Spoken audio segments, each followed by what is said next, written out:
And I will be sending out this recording, which will be posted on YouTube shortly after this webinar. So if you are signed up, if you have colleagues or friends that are signed up, they'll receive that recording in that email. And we'll also be posting or sending out kind of the description of our Energize Denver Awards, just so you can take a look at it if you haven't yet.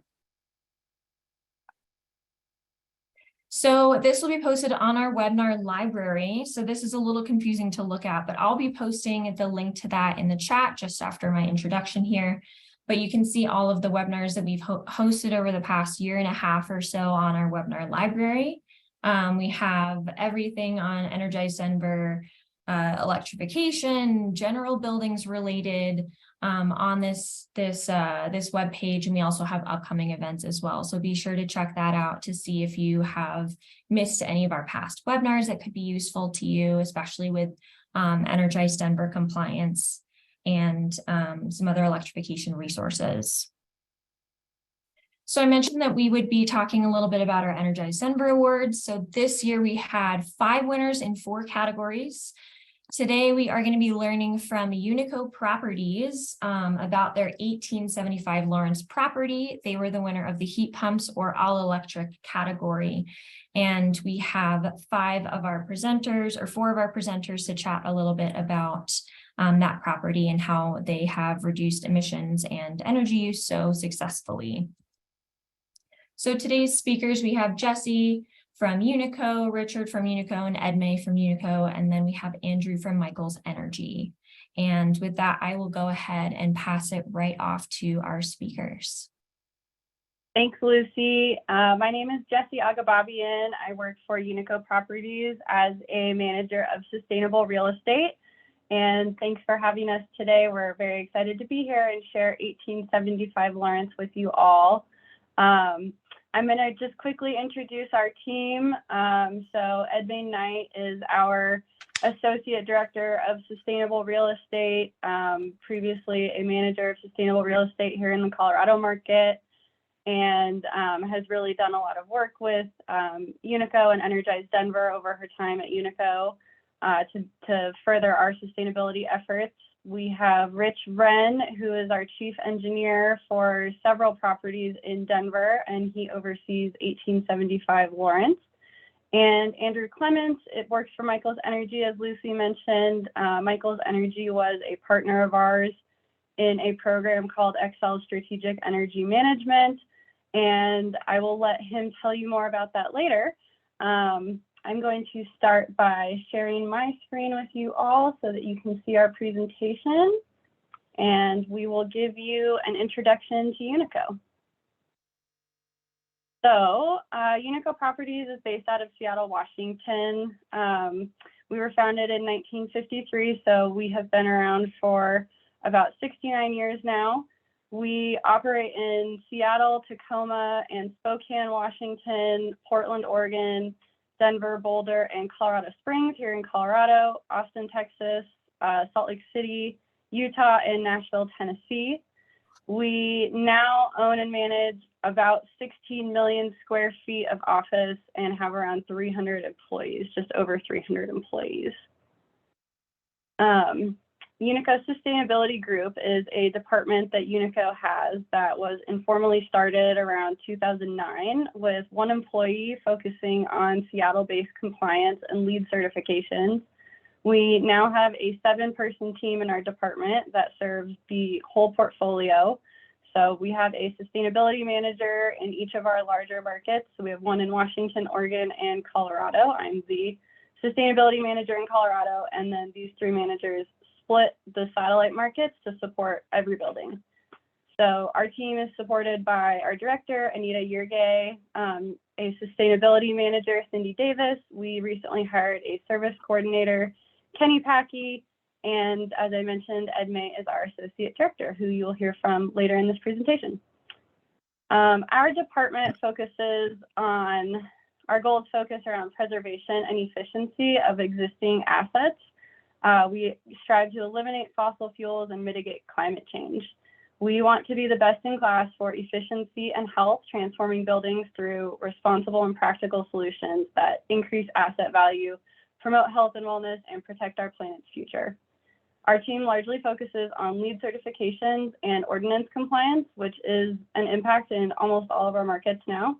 But we do support all of our buildings and their various needs through many different avenues. A large portion of our work involves measuring each building's consumption and identifying ways to improve efficiency and comfort. Most of our buildings will participate in what we call an annual sustainable building plan meeting. So this meeting involves the sustainability manager meeting with the property team, and we'll basically assess the building's condition from an environmental standpoint and explore efficiency projects and upcoming opportunities and see what can be achieved in the coming year. Unico Sustainability Group oversees and assists with the completion of the projects that we identify in the Sustainable Building Planning meeting and get them to completion throughout the year. We are going to take a look at a number of efficiency projects made at 1875 Lawrence later in this presentation.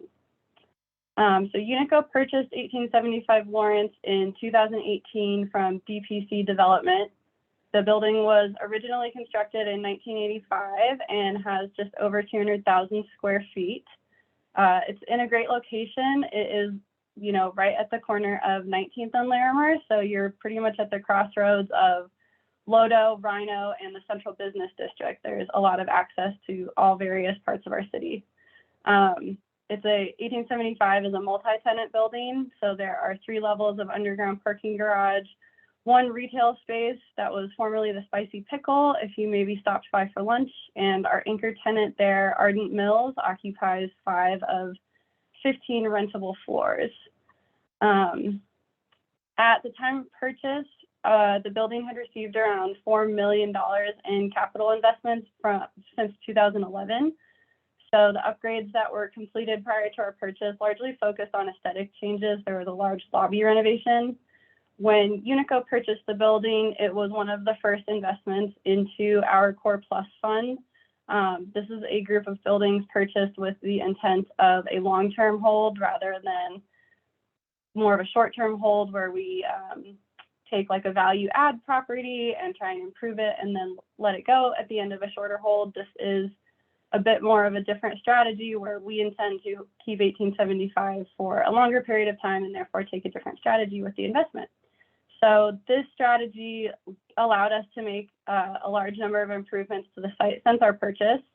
And in addition to the projects you see on this slide, Unico also put in a new fitness center with locker rooms and showers, a new bicycle storage room, a new conference room, 24-hour security system.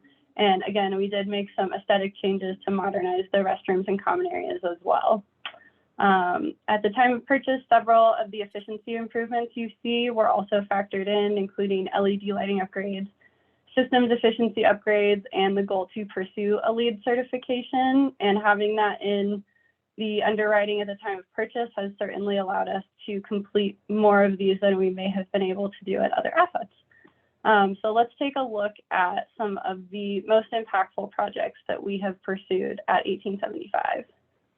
I'm going to start by focusing on our certification. So one of the first projects at 1875 was to secure a LEED certification.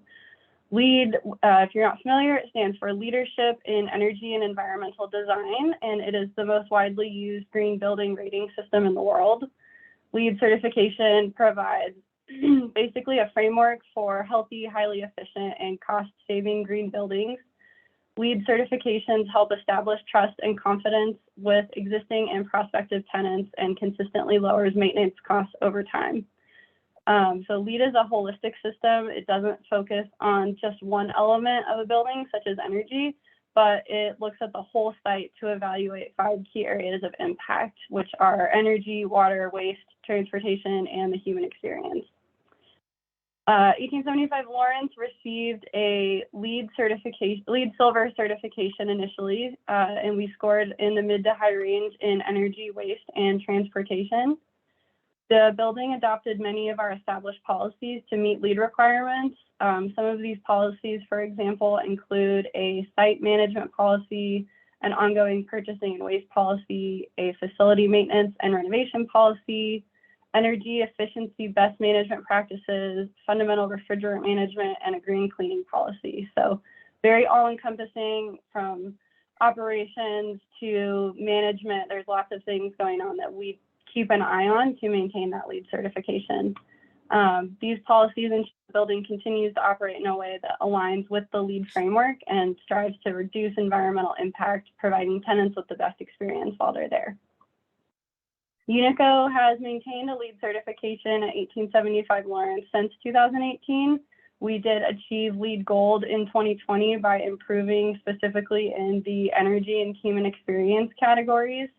And this has been extremely helpful in furthering the building's initiatives to be environmentally conscious. It is also a great way to communicate this success to the outside world. Again, whether that is your current tenants, your prospective tenants, brokers, local recognition, the list goes on. While this isn't applicable to 1875 Lawrence specifically, it is worth noting that in some markets, LEED certification can help with ordinance requirements as well. In Boulder, some components of the ordinance requirements can be met by verifying that a LEED certification is active at the site. This allows some buildings to meet ordinance requirements while bolstering the reputation of the building. It's a real win-win situation.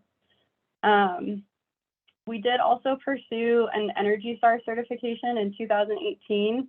So Energy Star certifications are available to buildings with an Energy Star score of 75 or higher.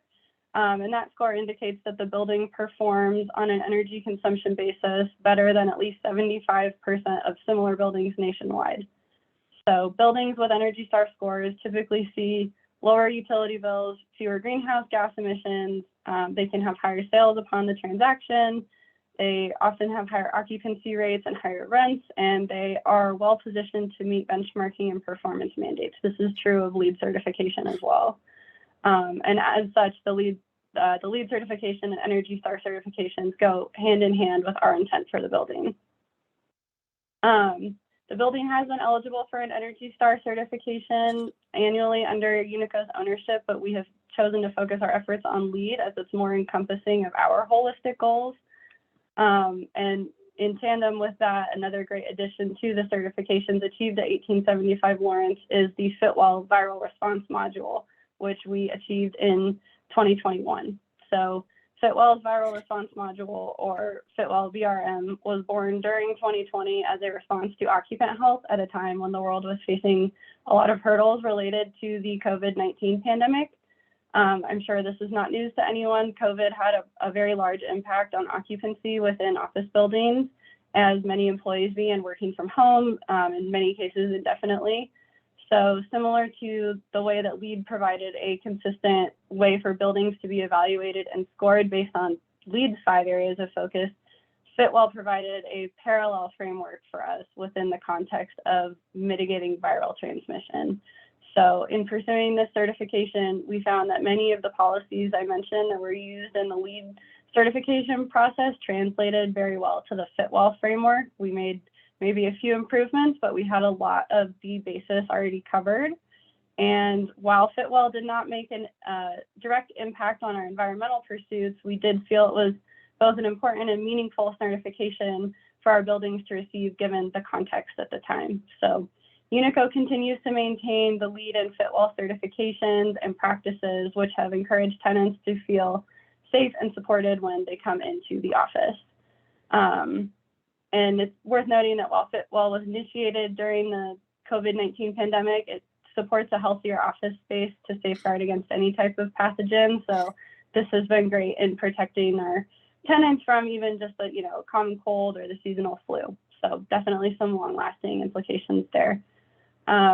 These certifications have really improved the status and reception of 1875 Lawrence since Unico took ownership. And I don't think it can be understated how impactful the groundwork of achieving LEED and Energy Star certifications have been in identifying and implementing additional efficiency improvements. So we're very proud of all the work that's been done at these buildings. And I am now going to hand it over to Rich, who will give you some more information on a few more of the projects done directly at 1875. Hello, my name is Rich Wren. I'm a chief engineer with Unico Properties, and I've been involved with the property for a little over 5 years. And one of the things we started doing, one of the first steps was implemented an energy information system, as the slide shows. And from there, what we're able to do is see when our peak usage was.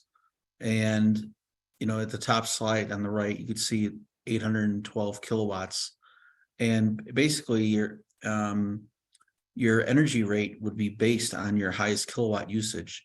So you always want to avoid a peak and lower down your peak, because that, you know, will affect your rate for in the future.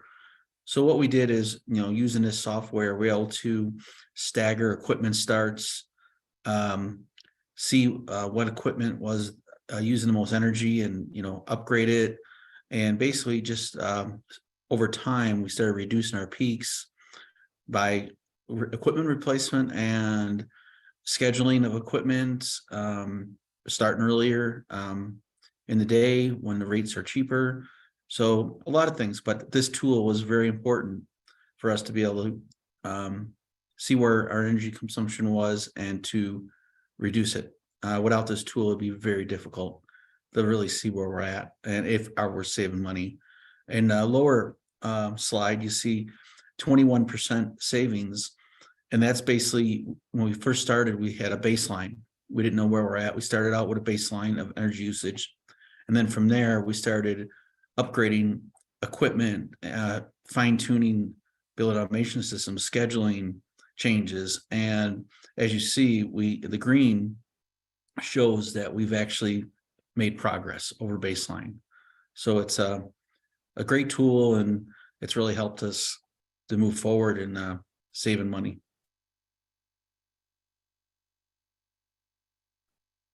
The part of our energy savings plan was to replace the chiller, and the cooling tower works hand in hand with the chiller.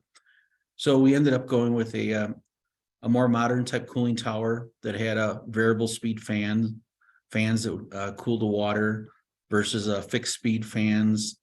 The cooling tower also was more efficient in transferring the heat out of the water versus the old model. It was a good improvement, but something that had to work hand in hand with the chiller. In the next slide, we're going to look at the chiller. This was a big one. As you can see, the old chiller, to produce a ton of cooling, we needed 0.71 kilowatts. The new chiller only needed 0.52 kilowatts a ton. So over the year, we were able to save $11,000 just by going to a more efficient chiller. And we did get an incentive from Excel, a little over $13,000.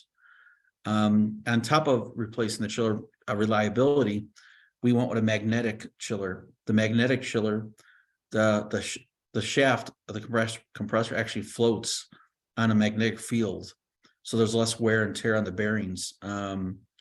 So besides being more efficient, we also got less maintenance, longevity. So it was definitely a big improvement from what we had.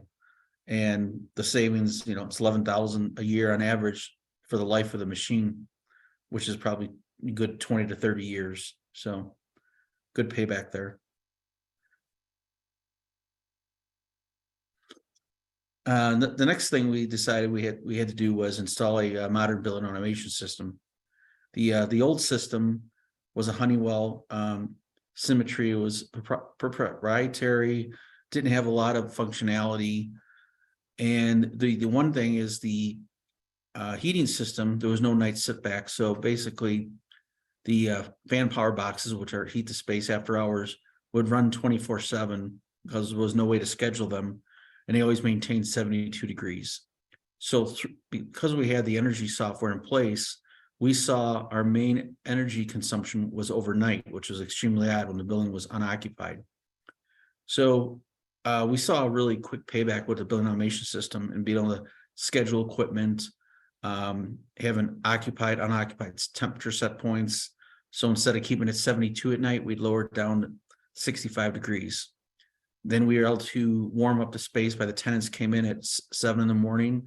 We were able to warm it up by 72, and the software would actually calculate what's the best time to start the equipment.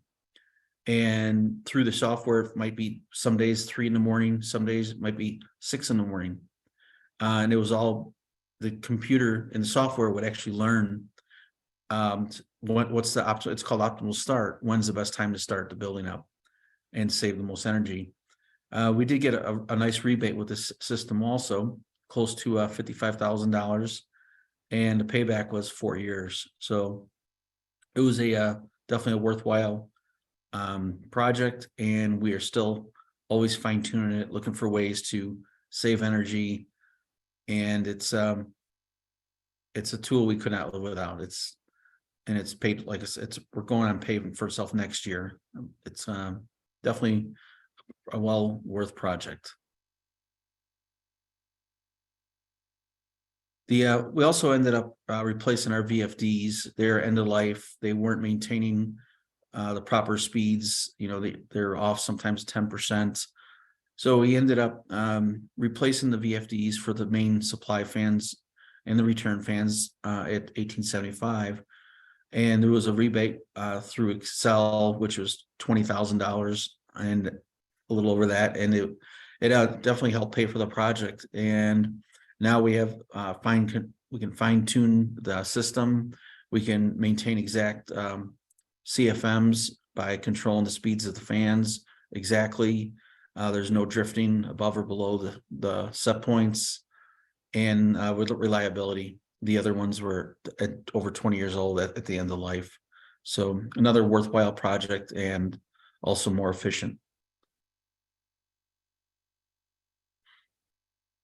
Then we moved on to converting the fluorescent fixtures and HIDs all to LEDs. And the garage lights, for example, they were on 24/7. There was no motion sensors, just on 24/7. And that was a quick payback. We switched those over the LEDs. We also moved into the stairwells, mechanical rooms, exit signs. And the quick payback ones were the exit signs, the stairwells, and the garage, because they were on 24/7. So it was a no-brainer.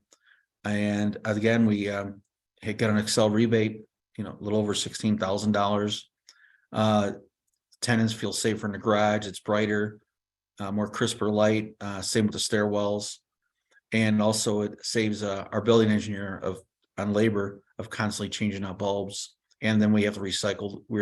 Had to recycle the existing fluorescents. So it's definitely a great long-term upgrade that you'll save in labor, recycling costs, and the building will be better lit for tenant experience.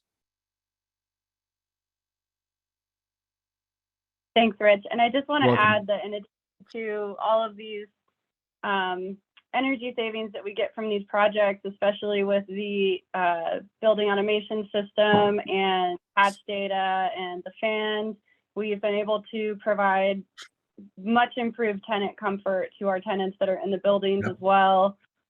Spending a lot more, you know, we've been able to dial in if there's, you know, an office that doesn't seem to be, you know, warming up or cooling down appropriately. It's much easier for us to work with that tenant and get them comfortable and also maintain those savings while we do it. So that's been great all around. And thank you so much, Rich, for going into each of those projects for us. I will now let Andrew tell us a bit more about the Strategic Energy Management Program partnership with Xcel Energy. Yeah, thank you, Jesse, and thank you, Rich. Can you hear me okay? Yes. Perfect.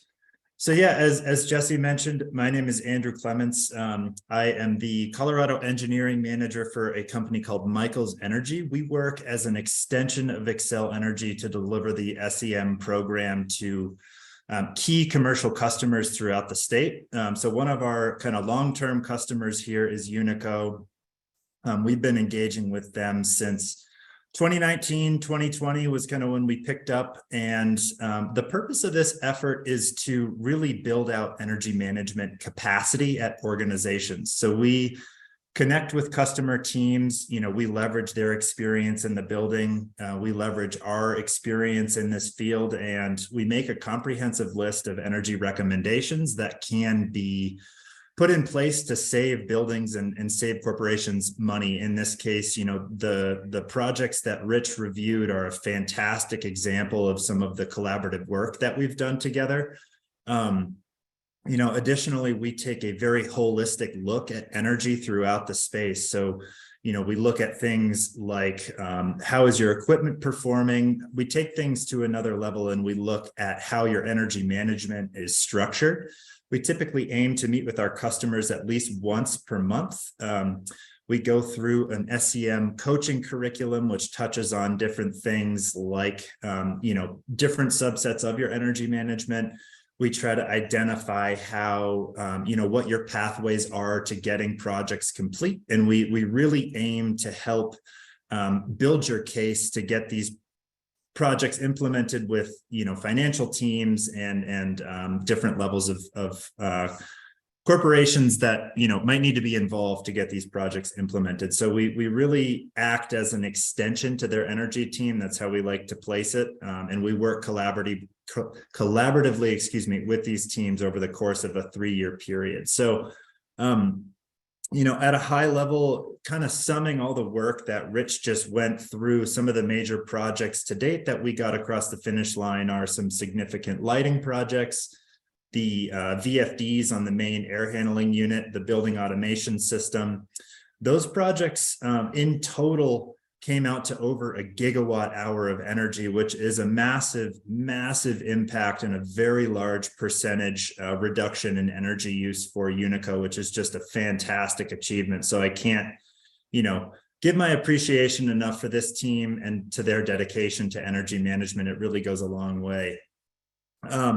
Additionally, above and beyond that, a component that the SEM program can offer in its holistic view of energy efficiency in the building is we do what's called statistical regression modeling of the building. So we take interval data, which we consider as 15-minute data from the Excel meter, and we build an energy model that represents that building.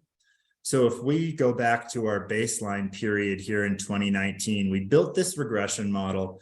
And what that model represents, like I said, is the usage of your building throughout the year. So they're very customizable in every situation, weather, occupancy, odd building adjustments or scheduling and stuff like that definitely impacts them pretty significantly. But long story short, we built a model that represented the Unico building very well.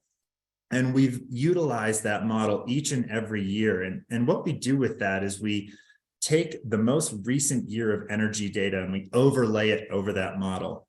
Once we subtract out all of our capital projects listed above here, LED, any lighting retrofit, VFDs, motors, building automation system, what's left is what we consider improvements to behavioral and operation, any type of O&M operation around the building. And we can attribute those savings to things like energy management improvement, monthly meetings, calibrating sensors, ensuring actuators are, sufficiently working in the air handlers, et cetera, et cetera. And so those are, real savings we've identified through this program and really to, nod to Unico's involvement in this program that we can, attribute to their fantastic energy management above and beyond the capital projects that they've implemented. So when we sum the energy modeling savings plus those capital opportunities together, we see nearly 1.5 gigawatt hours of impact. And if we total all that, again, with Rich's projects on previous pages, we see over $100,000 in rebates, which is approximately $115,000 in annual avoided utility costs in relation to that baseline period that Rich discussed. So again, I just want to say this is a fantastic example of a very successful SEM engagement between Xcel Energy here and Unico. It's been fantastic working with this team, and the engagement has gone a very long way. So I'm honored to be here, and thanks everybody for listening. Back to you, Jessy. Thanks, Andrew. And for anyone listening, Andrew's role in those energy savings was absolutely imperative. He worked very closely with myself and Rich and our teams at the building to, as you said, check in monthly, and he did all kinds of deep dives and provided us with a lot of context and information that we wouldn't have had access to. So highly recommend the program if it's something you're considering. I think it would be helpful, and we had a really great experience working with Andrew and Michael's Energy and Xcel Energy on this. So with that, I'm going to pass it to Edmée, who is going to talk a bit about the Denver Building Performance Ordinance. Thanks, Jessy. Can you hear me okay? Okay. Yes. I'm on my phone because Zoom wasn't working on my computer. So I'm glad it's working. I'm Edmée, as Jessy introduced me earlier. Thank you, Jessy. And thank you, Rich and Andrew, for all that really insightful information. I'm here to wrap up the webinar and talk about 1875 Lawrence and the Denver Building Performance Ordinance, as well as off-site solar. So 1875 Lawrence has an EUI target of 48 by 2030, which most commercial office buildings in Denver have. Our baseline EUI from 2019 was 66. So that's requiring us to do a 27% EUI reduction. The building currently has an EUI of 53. So we've already achieved a 20% reduction in the EUI, thanks to all the energy efficiency projects and optimizations we've done earlier, as Rich and Andrew mentioned, and Jessy. While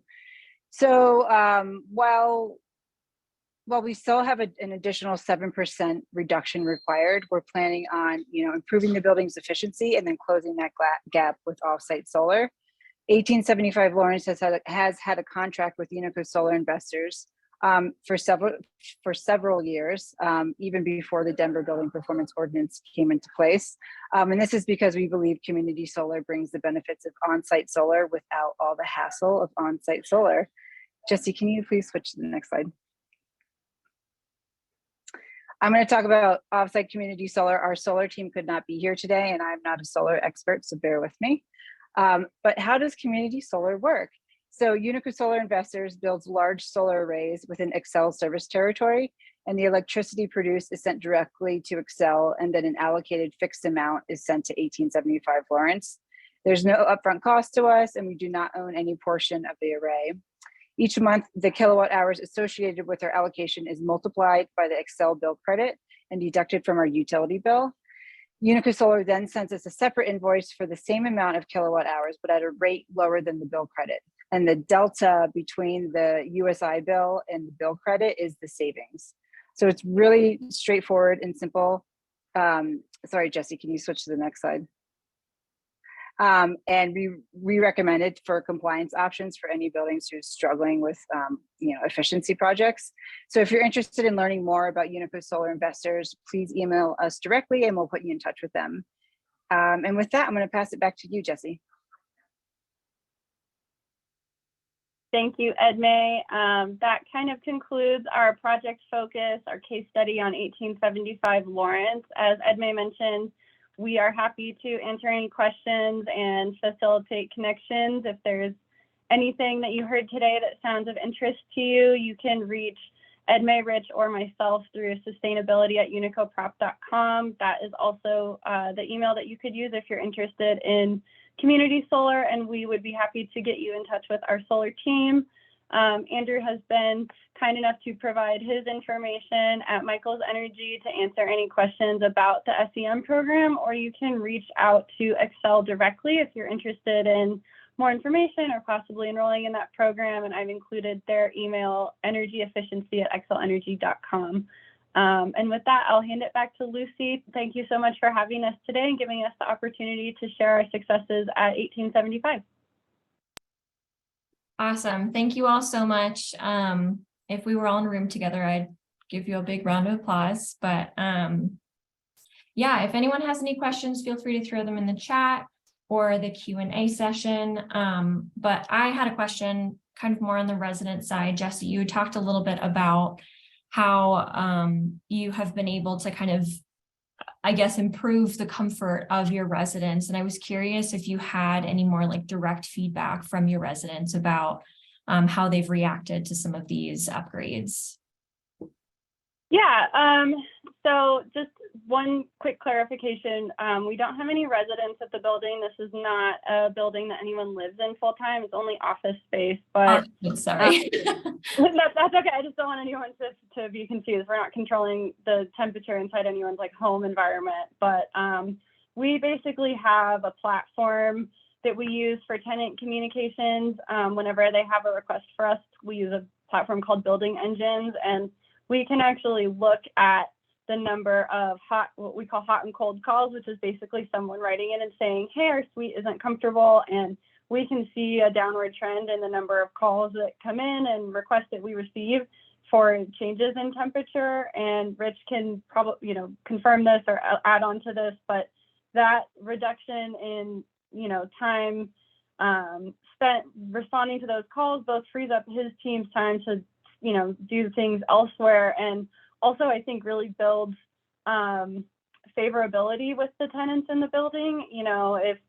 I know not to throw our own local office under the bus, but I know I've gone into the office and had seasons where it's just been really, really cold and I'm wearing my parka at the desk while I'm typing, and it's not detrimental, but right, you want to be comfortable where you spend 8-9+ hours a day when you're there. So one of the components of some of the HVAC upgrades that Rich touched on involves some sensors where the air actually comes out into tenant spaces and allows us to actually read the temperature of the air that's being put into each space. So that's really helped us identify and eliminate inefficiencies within our heating and cooling systems. Whereas, as Rich was describing before, the system was pretty much set to 72, and we strived for 72, but if that was uncomfortable for someone, or if their space was actually getting, 55-degree air due to some sort of malfunction or issue with the system, it was really difficult for us to identify that. And so really a combination of these improvements that we've made now allows us to not only dial in the system from, like we said, the efficiency standpoint and, reaching different scheduling goals that make more sense than just keeping the building at one temperature at all times, but it also has helped us to, understand if there is a tenant where, this space is actually receiving really cold air, this, part is broken, let's get that fixed. Now they're getting, the right temperature, and that just kind of eliminates it and helps that tenant feel more comfortable and confident in us as a management company as well. So lots of ripple effects from these improvements that we've made. I can add on to that a little bit. The one thing is the building automation system, the new software allows us to run trends. So if someone complains they're hot during the afternoon, we could run a trend and run a graph of their space temp throughout the day and see what's really happening. It might be a mechanical issue, might be the blinds are open and the heat load is too great for the cooling system. So by being able to run trends on, just like Jessy said, discharge air temperature, space temperature, it really helps identify what the problem is, if there is a problem. And you show the tenant, hey, this is what your temperature is throughout the day. It is going up in the afternoon. You might have to close your blinds during this time because of so it's being able to run trends is huge, and being able to maintain tenant comfort. Awesome, thank you. We had a question from Patrick. Does Unico manage a multifamily property? If so, what difference do you highlight? I think this maybe Andrew, you can answer the differences portion of it. We do not in the Colorado market operate any multifamily properties. So I will let Andrew, or if anyone on the team has some comments on that. I know that Unico does have multifamily in other markets, but it's not something I've worked with personally.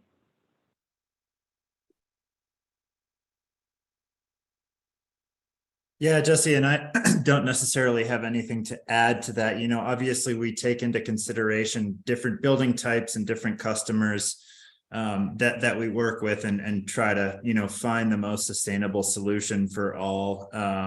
But yeah, nothing to add to that one.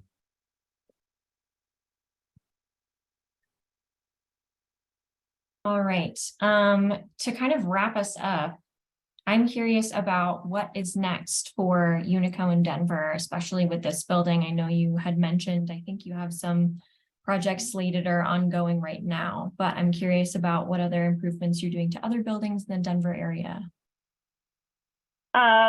Projects we're doing in other buildings would probably be an entire additional webinar, so I will keep it brief, but we do have some additional lighting upgrades and fan replacements, either in progress due to shipping delays or just budgeted for 2023. So we do have some things upcoming.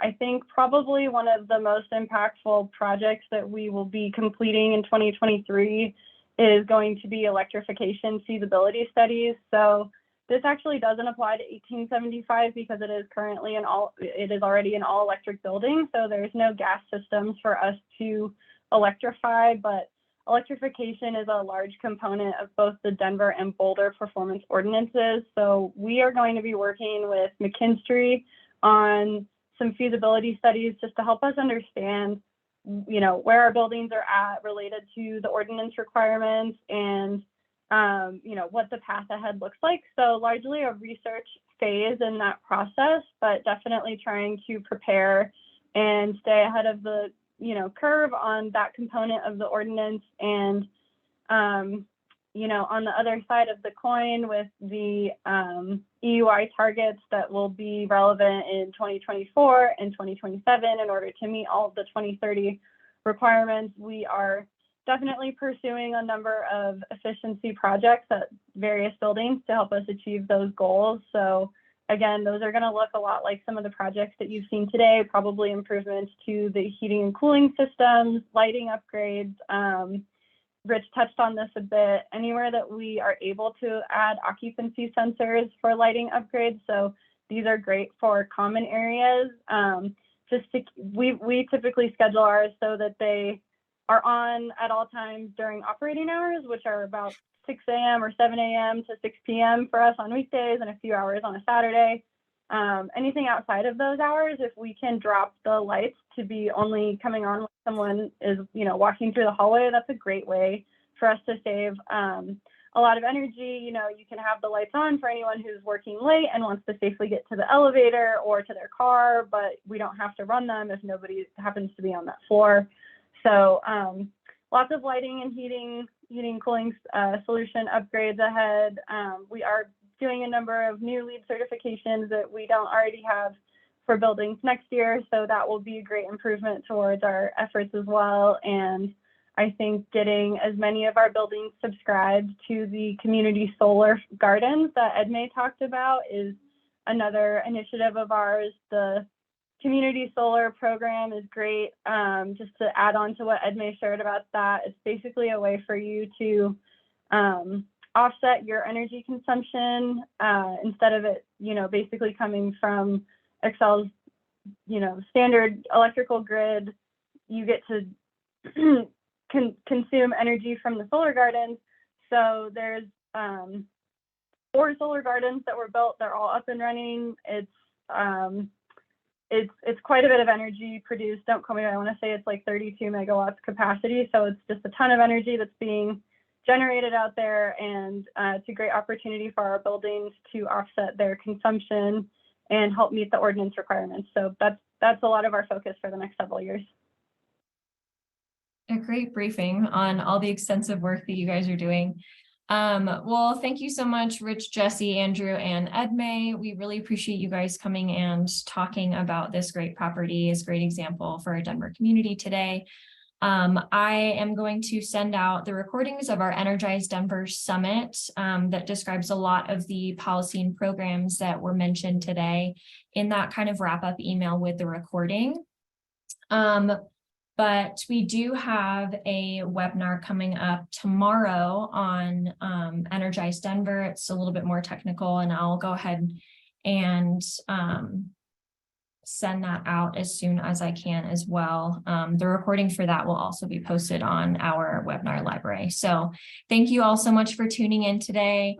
If you have any follow-up questions, feel free to shoot me an email and also follow up with any of our speakers today. All right. Thank you so much. Thank you. Have a great rest of your day, everyone. You too. Thank you. Bye-bye.